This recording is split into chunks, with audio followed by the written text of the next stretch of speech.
시청자 여러분 안녕하십니까? 나라다운 나라를 찾아가는 2022입니다. 경찰이 양평 공흥지구 특혜 의혹 사건 수사를 마무리 짓고 윤석열의 처남 등 8명을 사문서 위조 및 허위 공문서 작성 혐의로 검찰에 송치했습니다. 경찰은 이 사업을 추진했던 ESIND의 대표이사와 사내이사를 지냈던 최은순과 김건희, 그리고 당시 김건희와 혼인관계였던 윤석열에 대해서는 관여한 정황이 없어 무혐의 처리한다고 밝혔습니다. 그런데 당시 양평 군수를 지냈던 국힘의 김선교 의원은 윤석열이 여주지청장 시절 양평 군수였던 자신과 윤석열의 인연을 소개하면서 윤석열이 사석에서 장모 최은순의 개발 사업에 도움을 준 자신에게 고마움을 표시했다고 자랑질을 한 적이 있었습니다. 제가 대통령 당선인하고 점심 먹으러 갑니다. 언제든지 나한테 얘기해. 왜 처갓집도 여기고. 윤 대통령이 수원지검 여주지청장 때부터 양평 군수인 자신과 연을 맺었다는 건데 갑자기 윤 대통령의 장모 이야기를 꺼냅니다.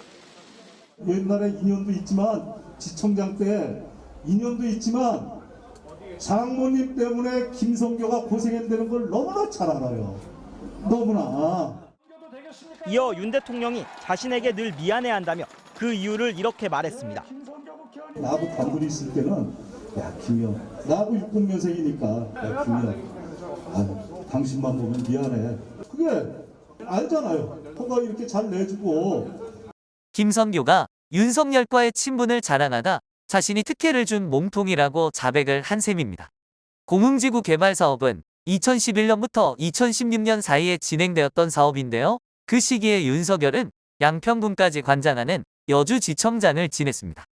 경찰 수사에 따르면 윤석열이 개발 사업에 아무런 청탁을 하지 않았는데도 김선교가 최은순이 윤석열의 장모인 줄 알고 알아서 허가를 잘 내줬다는 스토리인데요.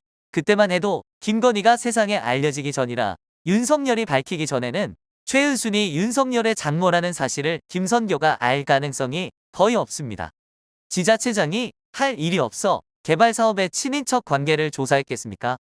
여러 정황을 고려해 볼 때 윤석열이 장모 최은순의 개발 사업에 입김을 불어 넣었다는 합리적 의심을 할 수밖에 없습니다.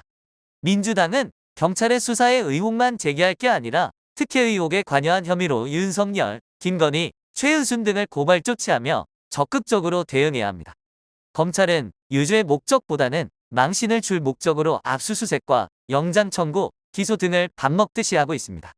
윤석열의 검찰에 한 발 한 발 밀리다 보면 민주당의 내년 총선 환경이 어려워질 수도 있습니다. 저들이 숨기고 싶은 약한 고리를 감지할 때마다 끝까지 물고 늘어지는 끈질긴 전투력을 민주당에게 기대해봅니다. 오늘 이야기는 여기까지입니다. 구독과 좋아요는 컨텐츠 제작에 도움을 줍니다.